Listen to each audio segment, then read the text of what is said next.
Fever time. Welcome from New York, live from New York in my pajamas. Welcome to Timeout. It was quite a football weekend this weekend. And although ours didn't turn out the way we wanted to, that's football. Anything can happen. If you watched those games yesterday, you saw that.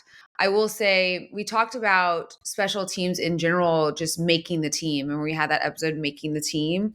We spoke on that and how bubble players usually make the roster based on whether they can play special teams or not. And I feel like a lot of people kind of like don't think about special teams because they're not offense or defense. They're not on the field as much. But I think you saw yesterday in all of these games how important they are to the team. Obviously with our game, we were up big. I think it was 26-7. And that was a whole, team situation.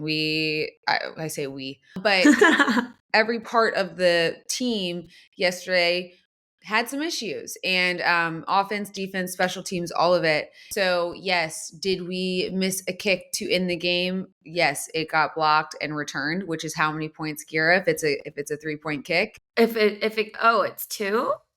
Wait. No, no, it's a live play, right? It's fourth down, so Well, it's actually a down. So that means they get 6 points when they return 6. it. Okay. Oh, return it to the other side. Okay, yeah, it's early here. Yes. Hi, you can see the Yeah, beautiful Venice landscape in my background. no, I get it. I'm so sorry. So sorry. I made No. sure. Listen, I went to bed like 2:30 this time, which is 11:30 LA time, not horrible. But my kids, because we're with my brother's family, they were up at, very early this morning because they were so excited to play with their cousins. So I'm limited on sleep as well. I understand. Did the girls match their energy? Did they wake up? Oh, yes, they did. They were ready to go. And it's so fun. We rarely see Chad's family, obviously, NFL, and maybe we'll get into it on one of these episodes, but coaches' lives are way busier than players. And obviously they're in New York now, so it's a long commute. And I figured since we were in Philadelphia, why not just make the trip over to New York and stay a couple days? So that is why we are here. But they had a tough game last night too. We were just all losers this morning waking up. So now we move on and we learn we got to win. And obviously I took the girls to the game. Lots of lessons within the game that we were able to teach. Like obviously the first drive, Matthew throws a pick, and all of a sudden my girls are like, "What happened?" I go, "Well, he threw it to the other team." And they were like, "Why would he do that?" I was like, "I don't know, just is what it is." But I was like, at the end of the day, it's how you respond. How do you respond to adversity? How do you respond to making mistakes? Do you crumble or do you pick it up and learn from it? And the next drive was the touchdown to Devontae. So thank God he taught the lesson right. It would have been not so great if he threw another one because then it would have been like, turns out daddy did not learn from his mistakes. So I appreciated it from the family section that he did what I was hoping he would do, which that is something about Matthew. We all know, like, he is best when he is under pressure. And that was apparent yesterday too. We had a 2-minute drive, we got it down there, but things happen in the NFL. There were a bunch of game-winning kicks yesterday, meaning walk-off field goals where someone kicks it and they walk off and they win it. If we would have made it, we would have had a walk-off too. So walk-offs happen a lot, but also kickers miss, just like Matthew misses someone in the end zone, or someone drops a pass, or a defense misses his sack or misses his assignment. That's football. It's what makes it interesting. So although that one hurt, and I know it hurt for them because you could tell, we played well. It is what it is. Football is a wild sport, and that's why we love it. But we did go, which was quite the experience. I will tell you, the travel was hell. What happened? So Saturday, all of them have soccer games. So we do the soccer. We tie the first game 1-1. Sawyer scored. So proud of her. And then Tyler won. She scored, I don't know, 4 goals and then won on her own goal to start because she didn't know where she was going. So we had one winner in the family yesterday, or this weekend. Woo, tie. And it was really funny when we were driving to New York after the Philly game and we had obviously just lost. We were talking and I was like, "Well, girls, you know what? You guys are half losers right now. Tyler's a winner, Daddy's a loser, Mommy didn't play anything, so I'm winning because by default I win." And I was like, "So tonight we just got to see if Uncle T, can really pull through and be a winner for all of us tonight." And that didn't happen either. So we got a kick out of that. Again, I try to be real with my kids, but we get to the airport and I have to shower all of them. And there's this spot called private suites that we do use. It helps me get the kids to the plane, but they have a shower. And we had about, an hour and a half before the flight. I was like, all right, we can do this. I showered them all, washed their hair, braided their hair. They ate, and then we got on the plane. To say it was stressful, just like again, there's just a lot of hair when you have 4 girls. A lot of hair. And it clogs the drains, it does all the bad stuff, and it takes a fuck ton of time, like between the showering, the brushing, the braiding, and all they're doing, they're kicked back, relaxed, watching a game, eating their lunch, and here I am going through all their heads, ripping their hair out, like, God bless it, we gotta get through this. We get on the plane, plane's a little delayed, totally fine. We take off, we get to Philly, and whenever I have the kids, I don't Uber. I set up car services just because I feel like it's just, you're ready to go. And this company, I tell them multiple times that we have 5 passengers and a bunch of bags. So we're going to need an extended version. Well, we get there and we get all the bags off the belt and the driver is standing there and he was like, "Wait, are these all yours?" And I was like, "The bags?" "Yes." He goes, "No, the kids." I go, "Yeah, yes, these are all mine." What do you mean? They all have matching Ram stuff on, and yes, they're all mine. And he was like, "Oh, I don't have a big enough car." What? Not in a car service. That's what they're supposed to do. That's some shit that Uber says to you. Thank you. I was like, I confirmed multiple times with you guys that I needed this time. So I was hot. I was tired. I was hungry. It was 10:30 Philly time. I knew that my kids were going to need dinner. So we waited like 30 more minutes for this car to show up. The owner of the company brought the car. And he was like, "So sorry, like he can stop anywhere, no charge for you to grab some food." I was like, "Okay, thank you, no worries." We get in the car. I tell the guy to go to Raising Cane's. It's like 5 minutes away on my phone. All of a sudden I look down, we're 20 minutes away. And I'm like, "What? Sir, where are we?" I feel like we're not in a safe area. And I'm like, "Listen, do you know where we are?" He's like, I don't understand where this is telling me to go." And I was like, "Sir, just take us to the hotel, please. Just take us to the hotel." So 30 minutes later, the hotel is 10 minutes from the airport, and we were 30 minutes away from it when we turned around to go back. When it is 11 p.m. at this time at night, and I'm a woman with 5 daughters in a car in a place where I don't know, and I'm looking around going, "Where are we? And why are we now 30 minutes away?" I start to panic. And so I call my mom, who's at the hotel, and because I don't want to call Matthew because it's late and I want him he has a game the next day. So I call my mom and I'm like, I need you to stay on the phone with me. Like just stay on the phone until I know that we're like heading in the right direction. Anyways, long story short, we wake up in the morning. I mentioned we need a sprinter because we have 8 people, bags, and we're driving to New York. Same company shows up with a sprinter.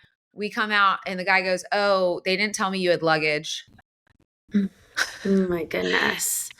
He was like, "We don't have like a luggage storage situation." Now, I give this driver credit. He stuffed it. Like we figured out ways to put it at our feet on the chairs that we were in, whatever it was. But I was like, "What is happening?"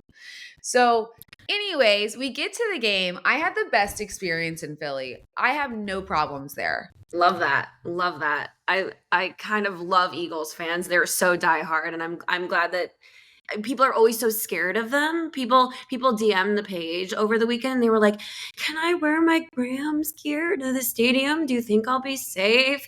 And it's like, okay, I believe in humanity a little bit. At the end of the day, those are good people. Good people in Philly. Yeah. Yes, I agree. And here's one thing I'll always say, because I got a lot of people asking me why I would ever put my kids in that predicament. And first of all, this is a predicament that we shouldn't have to worry about putting our children in, one. And two, it is important to put ourselves and our children in uncomfortable situations. Yesterday walking in was uncomfortable. People, and like I honestly have so much respect, because yes, did we get booed? Absolutely. We were wearing the opposing colors, opposing team. I also am not going to shy away from doing that. These people will never make me not wear my husband's colors or my husband's number on me or his name, including my children. It's just not me. I won't do that. So I got told not to wear anything Rams, anything blue, and I'm like, no, like, and my kids will be in it, because I do think, again, you won't scare us, one, but two, I have faith in humanity just like you. And three, I do think it's really important to be uncomfortable. So yes, when we were walking in, there were boos. There were like, Stafford sucks. And I will the one and there was only one person who said Stafford sucks. Most of them were boos. And I told my kids, I was like, listen, we're gonna get booed. We're fine. Keep it moving. Like, it is what it's just fans being fans. And the guy that said Stafford sucks then realized I had my kids, and he was like, "Oh my god, I'm so sorry. That was really bad. Like, you have children right next to you." And I was like, "You know what? I appreciate that." But again, like, I no issues. And even when we were winning, like, I figured they would start talking smack. I will say there were when Matthew threw the pick on the first drive, we had some people kind of be like, "Yes," kind of yelling at us about him. But that was it, and it was quick, and then the game turned on him a little bit. And I also think there's something to be said, like, we're not obnoxious when we're winning. Like, we're just cheering, right? We're not like, "Yeah, what's up?" To like going, doing all that. And I think that's what causes all these fan interactions. We just get chippy and like say things, and all of a sudden, you shouldn't do it, because the game can turn and the game can turn quickly. But no, it was a great experience. We ran into Jason and Kylie on the way out. And obviously, I was with my parents, so my parents know Jason too. We got to say hello to them, but the whole experience was great. The ending sucked, but the whole experience, my girls loved it. They were so good. I don't give them enough credit. I really don't. They were fantastic. This whole trip, even with the, minor mishaps that we might have had and mommy being stressed out, were they were great. And I always shit on my kids, but my kids were fantastic. And although they were sad that daddy lost, Tyler started crying. I was like, "Why are you crying?" She goes, "I don't know. Didn't we lose?" But I feel you. Yeah. I'm like that. She's an empath. She really is feeling her feelings. Yes, and she's just like, I I love her so much, but the child, also from the family section, didn't shut up. Like, the entire game, she's asking questions, not even about football. I was like, "Listen, girl, I love you, but this is bad timing. Mommy's trying to watch the game.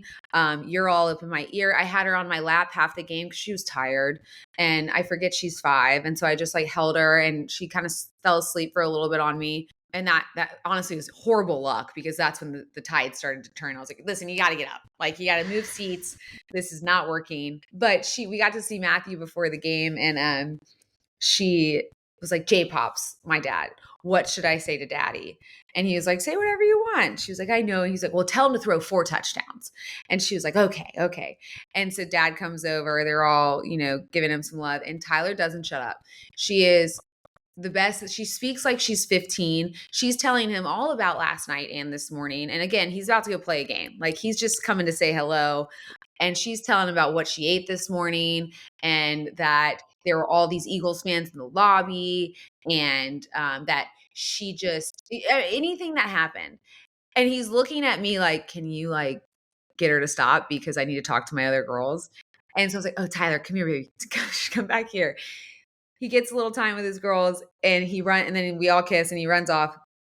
And she was like, "Oh, I forgot to tell him, mommy." And I was like, "Listen, girl, you told him everything else, so it's fine." But she was so upset with herself that she forgot to tell him to throw it to 14 And this is how smart this child is. We get in the van after to drive to New York, and she puts it together. She's like, "Mommy, I know why we lost. I didn't tell him to throw touchdowns. So if we would have thrown 4 touchdowns, we would have won." And I was like, She's right. "You're damn right. If our red zone, like, damn it." If you've ever been in the market for a new home, you know home shopping can be a lot. There's so much you don't know and so much you need to know. What are the neighborhoods like? What are the schools like? Who is the agent who knows the listing or the neighborhood best? And why can't all this information just be in one place? Well, now it is on Homes.com. They've got everything you need to know about the listing itself, but even better, they've got comprehensive neighborhood guides and detailed reports about local schools. And their agent directory helps you see the agent's current listings and sales history. Homes.com collaboration tools make it easier than ever to share all this information with your family. It's a whole cul-de-sac of home shopping information all at your fingertips. Homes.com, we've done your homework. Also, injuries around the league, they're hurtful to teams. We all know this. And I had a little bit of like a deep breath moment when Matthew was slow to get up after a play. And being there is tough because you can't tell. Like on TV, they're replaying it, so you can see what what maybe be hurting him. So I'm texting my friends, I'm like, "What are they thinking?" And they're all kind of like, "I don't really know. Like, it looks like it could be his knee, or is it his back, or he's old. So what part of the body might be hurting? All of it." So he goes back in, thank goodness. And after the game, I'm like, "Hey, what was going on? Like, are you okay?" And he was like, "Yeah, I got my nuts crushed." Okay. So, listen, Time don't out. know what it feels like. Yeah, timeout. He got his nuts crushed. So, and as women, we don't know what this feels like, right? But I'm like, okay, well, and I looked at him and I said, "Well, you know what? That's God's way of taking care of your vasectomy since you haven't done it in the last 2 years. So, thank you, Jesus." And he just looked at me and he was like, I go, "Ice him on the way back, honey. You'll be okay."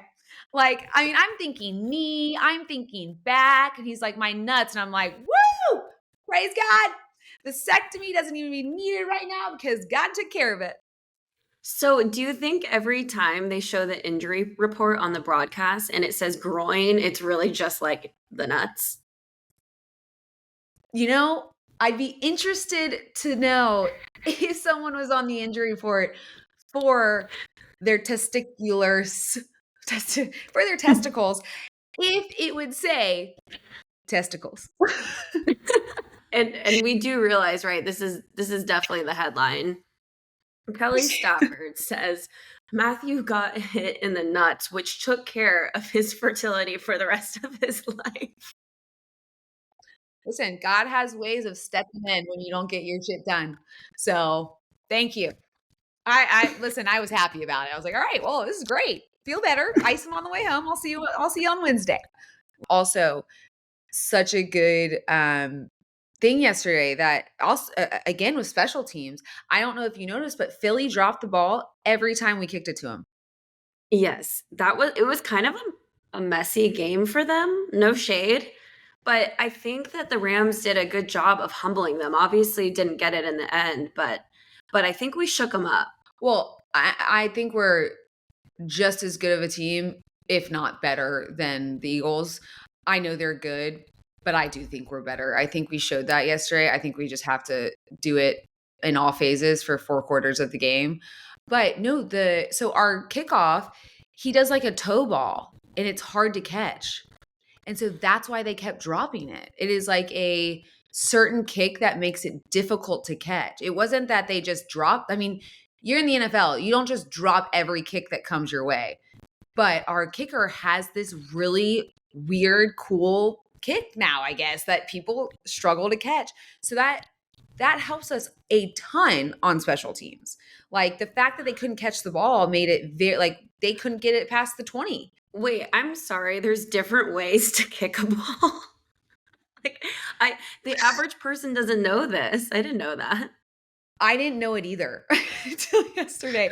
I mean, I know there's like different ways to spin a ball when you kick it in a way, but from what I read, because I wondered the same thing. I looked it up. I was like, why do they keep dropping the ball? And it is because our kicker does some kind of like weird toe kick, I guess. I don't know. And it makes it difficult. Also, you know what? We're going to talk about the tush push. Did they talk about it in the commentary? Not in the broadcast during the game, but afterwards. The kind of takeaway from the game, it seemed in the broadcast, was should we be scrutinizing the tush push even more? Like, it was feeling like a last straw a little bit in the media. So I'm curious what your take on that is. Well, I will say, I don't understand why I guess maybe it's so difficult to see a false start or something like that because they're so bunched in together. I'm not sure why they keep missing the false starts on a tush push or the offside situation, but it was very apparent yesterday when they false started and it was not called. If you don't know what I'm talking about, you can go look at it. And I think this is the problem. Like I don't know if they just can't see it. Here's my thing. I know we want to get it banned. And is it because it's dangerous or is it because it works? Or is it because it works? If that's the case and they're not going to ban it, why doesn't every team do it?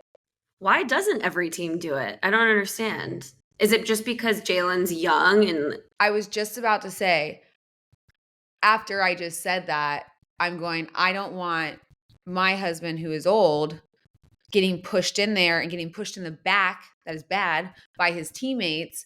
So maybe that's why other teams don't do it for safety reasons of their star player. Jalen Hurts is a big dude. That's a big quarterback. I mean, he can probably stand the test of, doing that. By the way, looked up his stats after that tush push touchdown again. And I was like, how many has he rushed and how many has he thrown? I have to tell you guys this. It blew my mind. Hold on. They did pull this up on the broadcast too, by the way. Oh, they pulled this comment up that I'm about to say? Yeah. Okay. This is so good. So Jalen Hurts has 59 rushing touchdowns and 88 passing touchdowns in his career. That is mind-blowing. Okay. Matthew has 390 career passing touchdowns and 15 rushing. I was dying. And oh my God, did you see him try to run for the first down? Yeah. Did you see my sweet man? I'm like, oh my God, he's got it. Like everyone's on the other side of the field. And then he gets tackled. I was like, oh no. Listen, this is what he kind of talked about on the podcast. There's different types of quarterbacks now. Quarterbacks are definitely, the younger ones are more agile and fast and can run too and kind of do that. He is a traditional passing quarterback. That is why he has 390, passing and 15 rushing. Like it ain't gonna happen that much. So, but looking up Jalen Hurts, it's the tush push. Like how many of those are tush push, and how many of those honestly should have been called offsides, false starts, and people don't understand that knocks you. It's not like it's just like a slap on the wrist and you get another down. It pushes you back. So like you can't do the tush push anymore from the 6-yard line or the 11-yard line.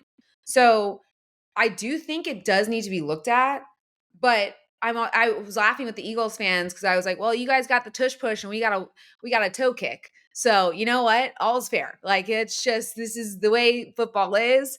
But I will tell you what, those Eagles fans weren't brutal on us, brutal on their team. Oh, really? Was it a rowdy crowd? Were they drinking a lot yesterday? I will say we were lucky it was a 1:00 kick, but they weren't, no one was like, especially in our section, we had no issues. They booed their team for the entire the first 3 quarters. And I was like looking around and I was not laughing, but I was like, guys, like your team is good. 1. And 2, I was like, I mean, we got booed in Detroit when we played, but we weren't good. So like I got that. But like you guys are good. So I'm confused on why you're booing your team. But they're passionate. And I was happy that their focus was on their team, and not necessarily on ours. It made our experience way better. But it was wild. It was really wild to see, to be honest. Yeah, that's pretty nuts, especially because they just won you a ring. Like if I were the team, I would be like, oh, finally, I won a ring. Like Philly will calm down. They'll believe in us. They'll like stop giving us shit. No, No. you just rinse and repeat. Yeah.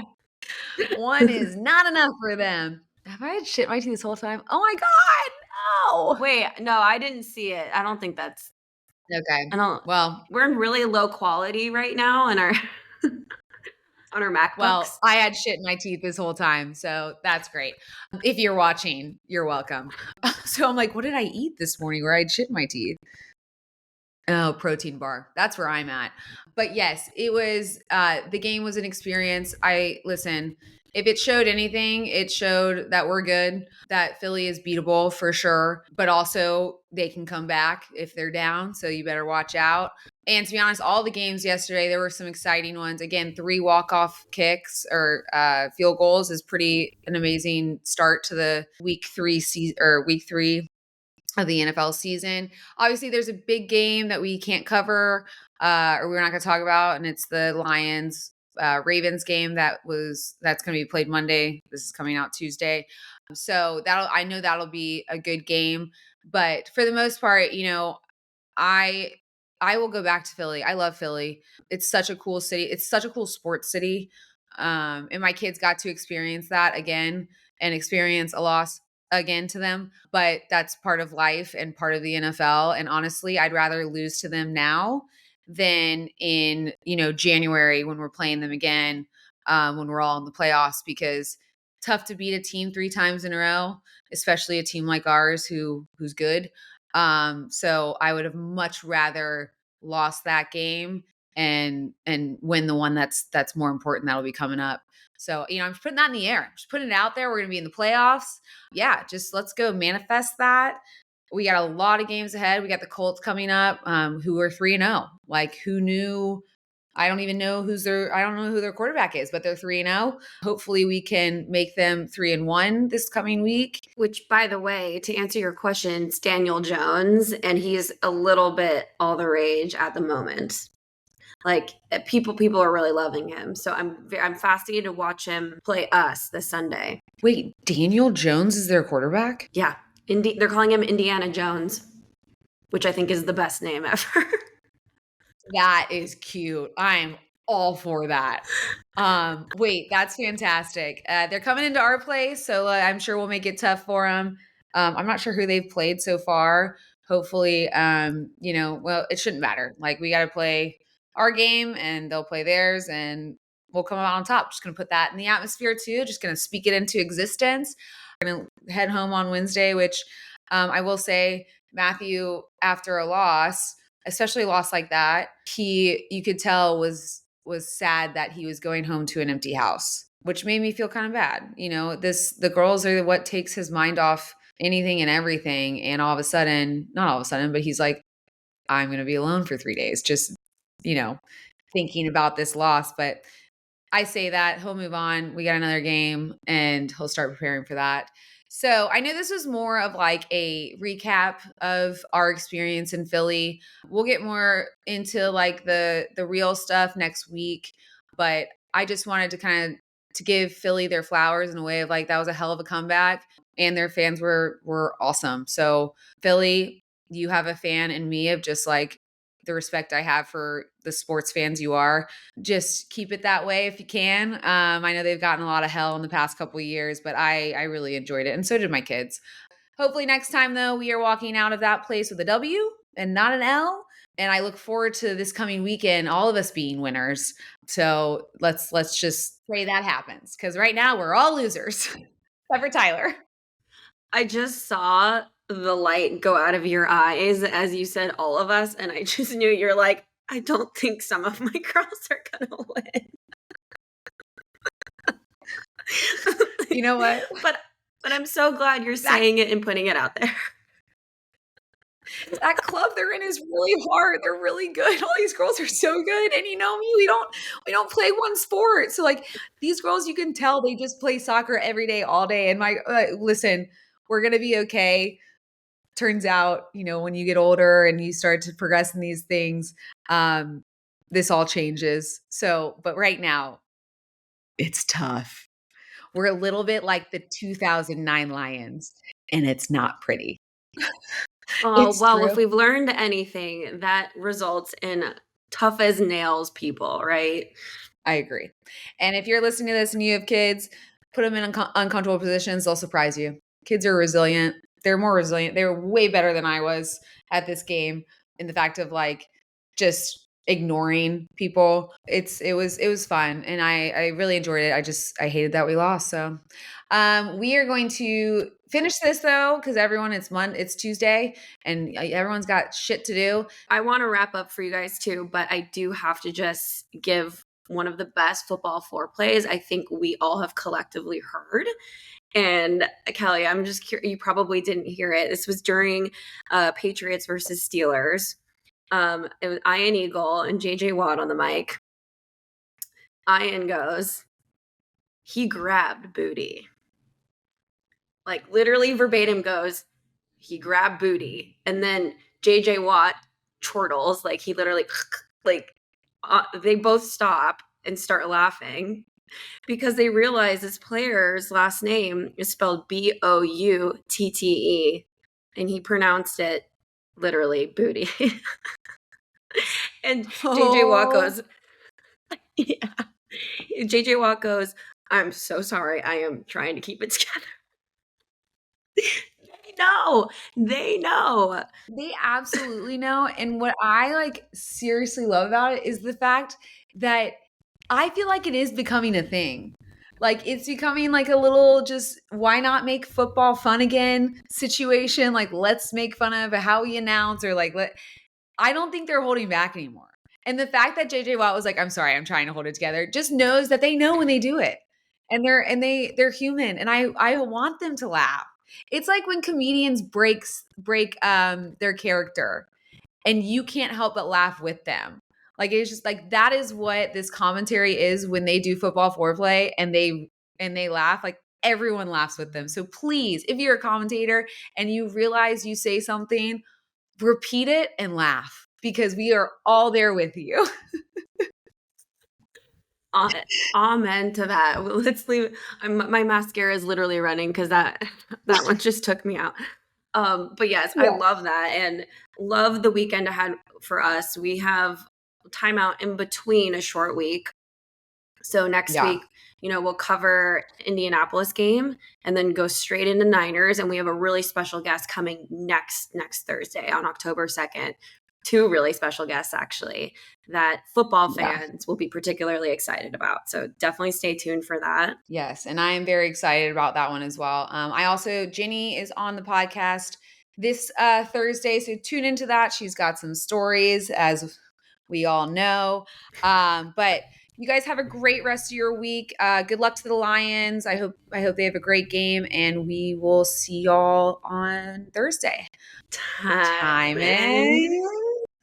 And Ryuda!